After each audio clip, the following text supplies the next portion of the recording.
नमस्कार, राम राम। एक बार फिर से आपका स्वागत है गुरुग्राम प्लस पर। लगातार 24वां दिन आज हो गया है किसानों को धरने पर बैठे हुए, आंदोलन करते हुए, लेकिन बीजेपी पर अभी तक जूं तक नहीं रेंगी है। साथ में वो उस आंदोलन को भटकाने का काम और कर रही है। एसवाईएल का मुद्दा वो बीच में ला रही है, कहीं ना कहीं अपनी राजनीतिक रोटियां सेक रही है। राजनीतिक खेल बीजेपी ने शुरू कर दिया है आंदोलन को तोड़ने का, ताकि हरियाणा और पंजाब के किसान आपस में भिड़ जाए। तो चलिए बात करते हैं। तो आप बताइए, आपको नहीं लगता कि बीजेपी काम कर रही है पंजाब और हरियाणा को बांटने का? जब भी आपने इंट्रोडक्शन दिया तो मैं ये सोच रहा था कि जब इंसान बोलता है तो शुरुआत में ही नेगेटिव चीज़ों से शुरू करे, ये ठीक नहीं होता। आपने कहा कि बीजेपी एक षड्यंत्र रच रही है, खेल खेल रही है। तो आप इसको क्या कहेंगे? मैं इसको अपने तरीके से क्या इस देश के किसान के तरीके से समझाता हूँ। इस दुनिया में हरियाणा में छोड़ो, आप पूरे देश को ले लो। सबसे पहले आप अपना नाम बताइए। मेरा नाम सुमित शर्मा है और रेवाड़ी मेरा जिला पड़ता है, राजावास मेरा गांव है और मैंने जीवन भर खेती करी है। अब यूँ मत कहना कोट पहन के खड़ा हूँ, किसान कोट पैंट पहन सकते हैं। तो सुनिए, ये मीडिया वाले नहीं कहते, ये भी पॉलिटिशियन नहीं कहते हैं। आज मीडिया वाले कहने लग रहे हैं कि चलो मैं अपनी बात रखता हूँ इसमें। एक होता है किसान पुत्र, एक होता है व्यापारी और एक होता है किसान। मैं किसान पुत्र भी हूँ और मैंने किसानी करी भी है। जीवन मेरे को बाजरा गेहूँ सब कुछ उगाना आता है। मैंने जीवन में पढ़ाई भी करी है, अपने लावणी भी करी है, खेतों में जा के डोले बनाए, क्यारियाँ बनाई, सारे काम करके देखे हैं जी। इस आंदोलन को लेकर एक बात कहूँगा मैं, आज के दिन जिस मुद्दे की आप बात करने के लिए यहाँ पर पहुँचे, एसवाईएल का मुद्दा। विषय ये है कि 1 नवंबर 1966 को हरियाणा अलग हुआ पंजाब से। पंजाब बड़ा भाई रहा, हरियाणा छोटा भाई है और एक बड़े भाई का खुद के मन से होनी चाहिए कि छोटे भाई को उसका अधिकार मिले और छोटा भाई हमेशा से प्यारा रहता है। तो एसवाईएल का मुद्दा इतने सालों से गरमाया हुआ है। पिछली सरकारें 10 साल से मांगते रही, हरियाणा के किसानों की मांग रही कि एसवाईएल का जो पानी है, हरियाणा के हक का पानी हरियाणा को मिले। और स्पेशली जो हमारे साथ हरियाणा किसान जिस क्षेत्र में हम खड़े हैं, ये अहिरवाल की जो भूमि है, यहाँ पर तो वैसे बहुत कम पानी रहा है। किसी टाइम 300 फुट पे पानी था, आज 1500 फुट पे पानी पहुंच गया है। लेकिन इतने दिनों से गरमाया हुआ है मुद्दा, हम मानते हैं, लेकिन अचानक से बीजेपी को अभी याद आ रहा है, वो भी किसान आंदोलन के बीच में। चलो आपको उस चीज़ का भी जवाब देता हूँ। विषय क्या है कि कुछ लोगों ने किसानों को वर्गला के अलग अलग बॉर्डरों पे बैठा दिया, सिंध बॉर्डर पे, दिल्ली बॉर्डर पे बैठा रखा। आप मेरी बात तो सुनिए, आप मेरी बात तो सुनो। मैं उसी बात पे तो आ रहा हूँ। एक चाणक्य के ना एक बड़ी फेमस क्या कहते हैं कि कोट है कि जब आप किसी बुराई के साथ लंबे समय तक रहते हो तो उस बुराई में बुराई दिखना बंद हो जाता है। उसी तरीके से आप किसी एक झूठ को 100 बार बोलोगे तो उसमें सच लगना शुरू हो जाता है। ये आपके साथ है, ह्यूमन नेचर है। आज के दिन जो देश का किसान था वहाँ जाके जो बैठा, उसके बाद उनको बार बार वही झूठ बार बार बोली गई तो उनके दिल में बैठ गई। और उसी को लेके कुछ, मैं आप मीडिया कर्मियों के ऊपर कोई टिप्पणी नहीं करना चाहता, लेकिन आज के दिन देश में अच्छाई और बुराई दिखाने का काम मीडिया का होता है। आज के दिन किसान आंदोलन को किस तरीके से पोर्ट्रे करा जा रहा है उसके ऊपर भी एक बहुत बड़ा प्रश्न चिन्ह है। लेकिन उन चीज़ों को साइडलाइन करके मैं मेन मुद्दे पे आना चाहता हूँ।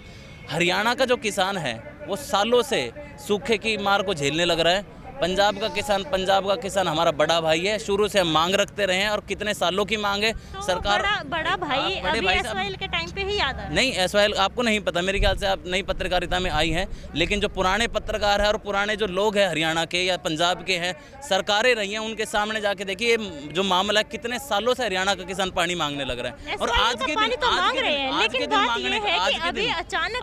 मांगने का बीच में इसलिए मांगा जा रहा है क्योंकि विषय रखा हुआ है। आज के दिन पंजाब के जो अपने किसान भाई है बॉर्डर पे बैठे हुए हैं, तो वो जिस विषय को लेके बैठे हुए हैं या फिर जिस तरीके से उनको बरगड़ा के बैठाया जा रहा है, हम आज के दिन निवेदन कर रहे हैं कि वो अपनी मांग रख रहे हैं, शांतिपूर्वक रख रहे हैं, संशोधन चाहते हैं बिल में, तो हमारी भी जो मांग है ना उसके साथ जुड़ जाए। क्योंकि भाई हैं अपने, वो भी अपनी मांग रख रहे हैं, हम भी उनसे मांग रखने का अधिकार रखते हैं कि नहीं? आप बताओ, रख सकते हैं अपनी मांग?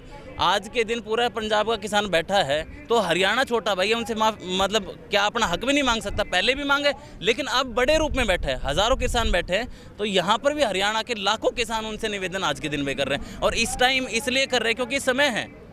अपनी मांग जब वो रख रहे हैं तो हम भी उनसे अपनी मांग रख लेना। ठीक है। आज के दिन भाजपा किसी को जोड़ने तोड़ने का काम नहीं कर रही है कि आज के दिन उठा के पंजाब और हरियाणा को अलग करना चाहती है।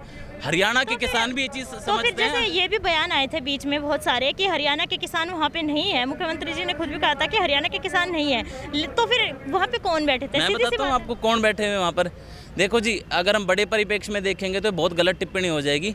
वहाँ पर मुख्य रूप से जो है, देखो जी, कुछ लोग अमरिंदर ने बैठा रखे हैं, अमरिंदर आप जानते हैं पंजाब से हैं, कुछ वामपंथी विचारधारा के लोग बैठे हैं, लेकिन मुख्य रूप से जो भी आप मान के चलो जो 70% या 60% लोग हैं वो किसान हैं जो बरगला के बैठाए गए, उनको लेके आया गया। आप आज के दिन इंटरव्यू, एक बार मेरी बात पूरी, पहले आप मेरी बात तो सुनिएगा पूरी।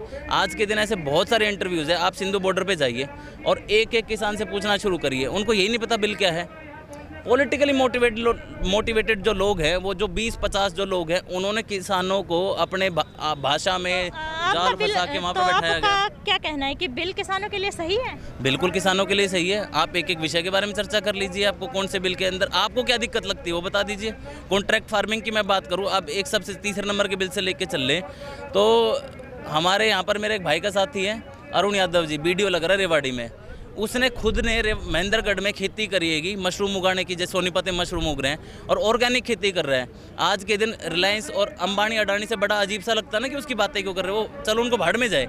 फ्रेशली, हनी मनी टॉप, गोरी, ऐसे बहुत सारे सुपरमार्ट्स है। आज के दिन किसान अपने खुद उगाए और डायरेक्टली उनसे डीलिंग कर बेच दे अपने नक्की। मैं अपनी बताता हूँ साहब, आप तो जानते होंगे, सोशल मीडिया पे देखिएगा, हमने खुद मक्का उगाया जी, ठीक है, मक्का उगाया, अपने 4 आदमी बाहर बैठा दिए खेतों के और अपन मक्के बेचने लग रहे थे, तो आमदनी हमारी वैसे बढ़ गई।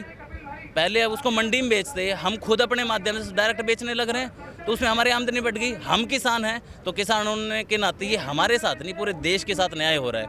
लेकिन कुछ लोगों को यूँ कहने लग रहे हैं कि इसमें किसान की ज़मीन चली जाएगी, कुछ नहीं जाएगा। ये किसान के बिल में भी लिख रखा है कि जो खेती है, जो उपजा जो निकलेगा उससे, उसको लेके ही कॉन्ट्रैक्ट होगा, खेती अपने ज़मीन को लेके नहीं होने वाला। कहने की जो आंदोलन है वो ख़त्म कर देना चाहिए, आंदोलन को ख़त्म करना चाहिए। अगर कोई संशोधन है तो उनका स्वागत है, शांतिपूर्वक ढंग से रख रहे हैं, आप संशोधन कराइए। जहाँ जहाँ आपको दिक्कत आती है, एमएसपी रिटर्न में चाहिए, तो आज के दिन मोदी जी तो हर चीज़ मानने को तैयार हो गए हैं। लेकिन जो है ना, आपको पता है भाई साहब, ये जो आंदोलन हाईजैक हो चुका है और कुछ लोगों को इससे कुछ नहीं चाहिए, किसानों से भी नहीं चाहिए। उनको सिर्फ और सिर्फ जो देशभक्त जो मोदी जी बैठे हैं वहाँ पर, उनकी इमेज ख़राब करने से मतलब है। और हरियाणा का किसान मोदी जी के साथ और पंजाब का किसान मोदी जी के साथ। जैसा कि इनका मानना है कि जो किसानी बिल है, कृषि बिल हैं, वो किसानों के फ़ायदे के लिए हैं और जो आंदोलन है वो किसान नहीं बल्कि पॉलिटिकल पार्टियां करवा रही हैं। अब देखते हैं किसानों की मांगें मानी जाती है या बीजेपी अपनी जो जिद है उस पर अड़ी रहती है। SYL का पानी हरियाणा को मिल पाता है, नहीं मिल पाता है। जुड़े रहिए गुरुग्राम प्लस के साथ, मैं सोनी तहलान। गुरुग्राम की हर छोटी बड़ी खबर के लिए YouTube पर सब्सक्राइब करें गुरुग्राम प्लस और Facebook और Instagram पर फॉलो करें। और हाँ, बेल आइकन दबाना ना भूलें। आप हमें कॉल और WhatsApp भी कर सकते हैं। हमारा नंबर है 9643107600।